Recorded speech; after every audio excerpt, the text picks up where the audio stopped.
मंत्री होंगे। बाकियों ने भी शपथ ली। आप देख रहे हैं नीतीश के मंत्रियों की शपथ, बाकियों ने एक साथ शपथ ली। अपने कर्तव्यों का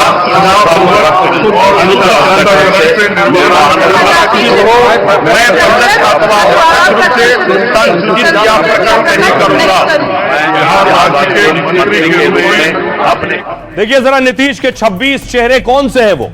नीतीश कैबिनेट में 10 नए मंत्रियों को शामिल किया गया है। 26 मंत्रियों में 3 महिला को मंत्री बनाया गया है और नीतीश के इस कैबिनेट में एक मुस्लिम चेहरा भी है। सबसे पहले देखिए दिलीप जायसवाल, बिहार बीजेपी अध्यक्ष को शानदार जीत का इनाम मिला है। अगला नाम है मंगल पांडे का। बीजेपी के दिग्गज नेता मंगल पांडे सीवान से जीत कर आए। नितिन नवीन बांकीपुर सीट से 5वीं बार जीते हैं, तीसरी बार मंत्री बने। श्रेयसी सिंह पूर्व केंद्रीय मंत्री दिग्विजय सिंह की बेटी मंत्री बन चुकी हैं। कॉमनवेल्थ गेम्स में शूटिंग में गोल्ड मेडल जीत चुकी हैं। रामकृपाल यादव कभी लालू के करीबी रहे। रामकृपाल दानापुर सीट से जीते हैं। संजय टाइगर ने संघ के माध्यम से राजनीति में एंट्री ली है। आरा से विधायक संजय टाइगर ने राष्ट्र सेवा के लिए विवाह नहीं किया है। रमा निषाद कैप्टन जयनारायण निषाद की बहू और औराई से विधायक बनी है। अशोक चौधरी नीतीश सरकार में मंत्री रहे और फिर मंत्री बने। लेसी सिंह धमदाहा सीट से 6ठी बार जीत कराई और फिर से मंत्री बनी है। विजय चौधरी नीतीश के करीबी विजय चौधरी एक बार फिर मंत्री बने। नीतीश के गृह जिले नालंदा से आते हैं श्रवण कुमार, फिर से मंत्री बने हैं। और जमा खान नीतीश कैबिनेट में एकमात्र मुस्लिम चेहरा है। संजय सिंह महुआ सीट से उन्होंने तेज प्रताप को हराया था और विधायक बने थे, मंत्री बने।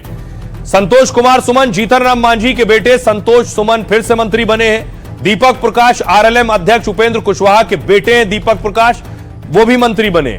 दीपक प्रकाश बिना चुनाव लड़े नीतीश सरकार में मंत्री बन गए हैं। तो ये नीतीश के वो टीम के साथी हैं। सुनिए जरा, उससे पहले मैं आपको दिखाता हूं कैसे इस पूरे मंत्रिमंडल में जो जातीय समीकरण है उसे साधा गया है। सबसे पहले देखिए जो मंत्री बने हैं उसमें 5 दलित हैं, 4 राजपूत समाज से आते हैं और 3 कुशवाहा समाज से, 2 कुर्मी समुदाय से, 2 भूमिहार समाज से और 2 यादव समाज से, 2 वैश्य समाज से, 2 मल्ला और 1 ब्राह्मण समुदाय से, 1 कायस्थ, 1 मुस्लिम और 1 ईबीसी समाज से।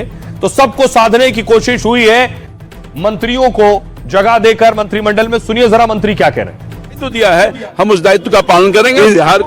बिहार को गति और दानापुर को विकास की गति देने का काम करूंगा। नीतीश कुमार का विजन ही है जो बिहार 2005 के पहले का बिहार और 2005 के बाद का बिहार, आपको अंतर दिख रहा है। जमुई की अपनी जनता को, अपने परिवारजनों को धन्यवाद देती हूँ कि उन्होंने मुझे चुनकर यहाँ तक पहुँचाया।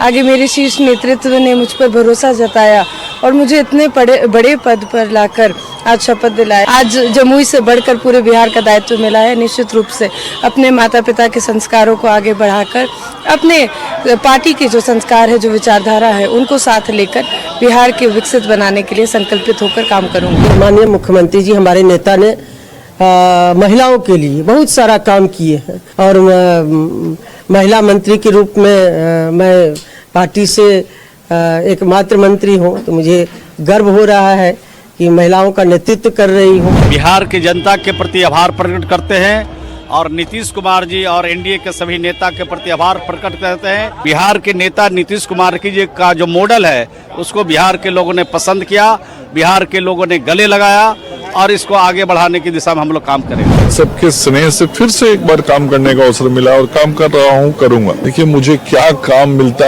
है या मिलेगा ये सब माननीय मुख्यमंत्री जी तय करते हैं और माननीय मुख्यमंत्री जी जो भी काम मुझे देंगे उस काम को मैं करूंगा। अब देखिए जरा, पापा मुख्यमंत्री बन गए तो सुपुत्र ने आशीर्वाद लिया है। ये तस्वीर आप देख रहे हैं, नीतीश के लाल निशांत पिता को बधाई दी है, पिता के पांव छुए हैं। निशांत सियासत में नहीं है, मीडिया कैमरों में भी सामने नजर नहीं आते हैं, थोड़े शर्मीले स्वभाव के भी हैं, कम बोलते हैं, पिता नीतीश कुमार की तरह ही।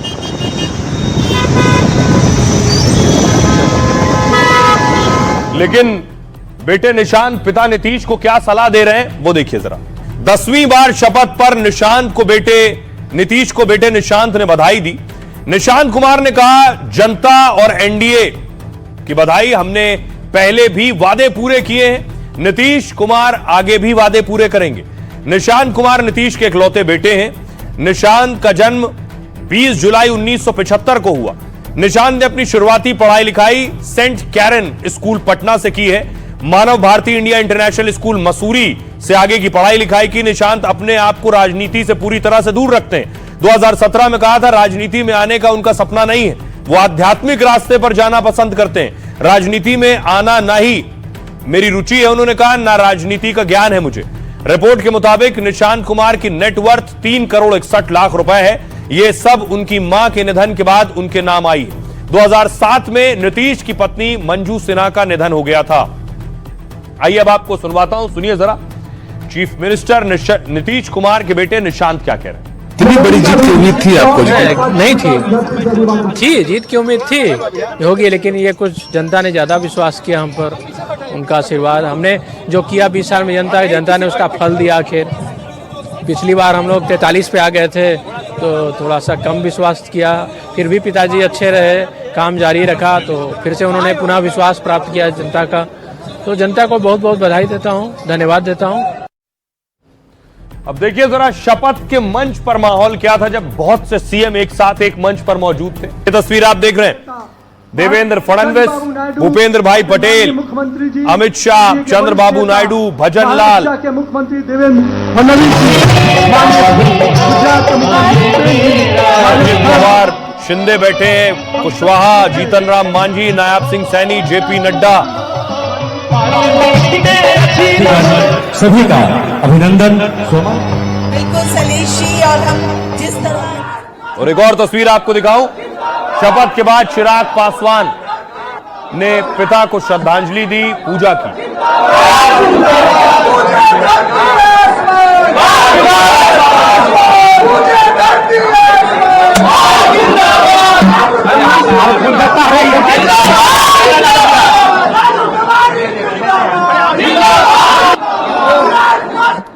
देखिए जरा नीतीश की शपथ के बाद क्या कह रहे हैं पीएम मोदी। नीतीश कुमार जी को बिहार के मुख्यमंत्री के रूप में शपथ लेने पर बधाई। वो एक अनुभवी प्रशासक हैं और कई वर्षों से सुशासन का उनका ट्रैक रिकॉर्ड रहा है। उनके आगामी कार्यकाल के लिए मेरी शुभकामनाएं। तेजस्वी कह रहे हैं नीतीश कुमार को बिहार के मुख्यमंत्री पद की शपथ लेने पर हार्दिक बधाई। मंत्रिपरिषद के सदस्य के रूप में शपथ लेने वाले बिहार सरकार के सभी मंत्रियों को हार्दिक शुभकामनाएं। चिराग ने कहा बिहार में एनडीए सरकार को बड़ी जिम्मेदारी मिली है। हमारी सरकार बिहार फर्स्ट, बिहारी फर्स्ट के मंत्र पर चलेगी। पीएम मोदी के विजन और नीतीश के अनुभव का फायदा मिलेगा। लेकिन देखिए कांग्रेस के पूर्व सीएम उल्टी बात कर रहे हैं। वो कह रहे हैं मुख्य चुनाव आयुक्त के अथक प्रयासों से एनडीए सरकार का शपथ ग्रहण हो रहा है। ज्ञानेश जी और उनके सहयोगियों को बधाई। आइए अब आपको सुनवाता हूं, सुनिए जरा सियासतदानों को। कितना उत्साह था, कितनी लाखों लोग आए, महिलाएं कितनी बड़ी संख्या में आई। तो नरेंद्र मोदी जी की लोकप्रियता और नीतीश कुमार दोनों मिलकर बिहार को कर रहे हैं विकसित बिहार। आप देख रहे हैं जनता का विश्वास। लोग जो राजनीति में एंटी इनकम्बेंसी की बात करते हैं उनको ये समझना चाहिए कि प्रो इनकम्बेंसी भी एक चीज होती है। और एक व्यक्ति अगर 10-10 बार मुख्यमंत्री की शपथ ले रहे हैं तो यानी काम को जनता देखती है। महिलाओं ने लंबी लंबी कतारों में लगकर खड़े होकर वोट दिया। माननीय मुख्यमंत्री जी समेत दोनों उप मुख्यमंत्री समेत सभी मंत्रियों को हृदय से बधाई और शुभकामनाएं। विकसित भारत के लिए बिहार को विकसित बनाना है। जो माननीय प्रधानमंत्री का संकल्प है उसको पूरा करने में बिहार अग्रगणी रहेगा। ये ऐतिहासिक क्षण है बिहार के लिए और नीतीश कुमार जी के लिए तो है ही है। वो ऐतिहासिक पुरुष बन गए। आज तक 10वां बार कोई भी मुख्यमंत्री के रूप में शपथ नहीं लिए थे। और सबसे बड़ी बात है कि नॉन इनकम्बेंसी का मामला होता है, 1 टर्म होता है, 2 टर्म होता है, उसके साथ इनके साथ आज तक कोई नॉन इनकम्बेंसी का मामला नहीं बना। नरेंद्र मोदी जी के अनुसार बिहार के विकसित बिहार बनने की आधारशिला रखी गई है। इतना कार्य करने के बाद भी नरेंद्र मोदी जी और नीतीश जी का भाव है कि आज विकसित बिहार का शिलान्यास हुआ है। बिहार अगले 5 वर्ष में अपने उस स्वरूप को पाएगा जो बिहार का लोग इसकी कल्पना करता है। नीतीश कुमार जी का जो सुशासन का संकल्प है उस पर जो है वो बिहार की जनता ने एक पुख्ता मुहर फिर से लगाई है। और अगर आप देखें इस दौरान जो है वो देश में जितने भी ज्यादातर चुनाव हुए हर जगह देश की जनता ने निरंतरता के लिए, सुशासन की निरंतरता के लिए वोट दिया है और यही। तो नीतीश कुमार 10वीं बार शपथ लेने वाले मुख्यमंत्री बने और इकलौते सीएम। उनके बारे में वो बात जो बहुत कम लोग जानते हैं। सुशासन बाबू के नाम से मशहूर नीतीश कुमार का सियासी सफर इतना आसान नहीं था। 1951 में पटना के बख्तियारपुर में नीतीश जी का जन्म हुआ। 4 भाई बहनों में नीतीश सबसे छोटे थे। घर में प्यार से लोग नीतीश कुमार को मुन्ना बुलाते थे। पिता रामलखन सिंह आयुर्वेदिक वैद्य और कांग्रेसी नेता थे। उनकी मां परमेश्वरी देवी घर संभालती थी। नीतीश को 10वीं में अच्छे नंबर आए। इसके बाद परिवार ने नीतीश को इलेक्ट्रिकल इंजीनियरिंग की पढ़ाई के लिए पटना भेजा। कॉलेज में नीतीश छात्र संगठन से जुड़ गए जो कांग्रेस सरकार के खिलाफ आंदोलन कर रहे थे। एक प्रदर्शन के दौरान पुलिस ने गोलियां चलाई। गोली नीतीश की कनपटी के पास से निकल गई। नीतीश बाल बाल बच गए। 1970 में लालू की नीतीश से मुलाकात हुई। 1972 में नीतीश के समर्थन से लालू छात्र संघ अध्यक्ष बन गए। जेपी आंदोलन के दौरान नीतीश लालू कई बार एक साथ दिखे। लालू कई बार नीतीश के बख्तियारपुर वाले घर जाते और परिवार के साथ खाना भी खाते। पार्टी के लोग और विरोधी उन्हें पक्के साथी के तौर पर देखते थे। नीतीश अटल बिहारी वाजपेयी की सरकार में रेल मंत्री रहे। गुजरात में दंगे के बाद नीतीश पर एनडीए छोड़ने का दबाव बना। लुधियाना की रैली में जब मोदी ने नीतीश का हाथ उठाया था तब नीतीश असहज हो गए। मोदी को बीजेपी का पीएम उम्मीदवार घोषित होने पर नीतीश ने एनडीए से 17 साल पुराना रिश्ता तोड़ दिया और पीएम मोदी के पीएम बनने के बाद नीतीश अपने पुराने साथी लालू के साथ चले गए और 2015 में महागठबंधन की जीत हुई और तेजस्वी नीतीश के डिप्टी सीएम बने। 17 में नीतीश फिर बीजेपी के साथ आ गए।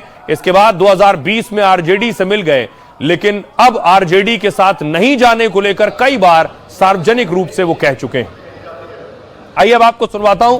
अब तक आपने सुना एनडीए के नेता क्या कह रहे हैं, अब सुनिए विरोधी क्या कह रहे हैं। हम नीतीश कुमार जी को बधाई देते हैं। उम्मीद करते हैं कि उनके साथ धोखा न हो और वो अपना टर्म पूरा कर पाए और बिहार के लिए जो पिछले 20 साल में नहीं हुआ उसमें से कम कुछ तो कर पाए। बिहार में जो उन्हें जीत मिली है वो कैसे भी मिली हो वो अलग बात है, लेकिन अपने वादे पूरे करने चाहिए। वर्ष कहिए या ये टर्म कहिए, उनके लिए बहुत मुश्किल होगा, डिफिकल्ट होगा, इसलिए कि बहुत सारा वादा इन्होंने और प्रधानमंत्री ने किया है बिहार की जनता के साथ।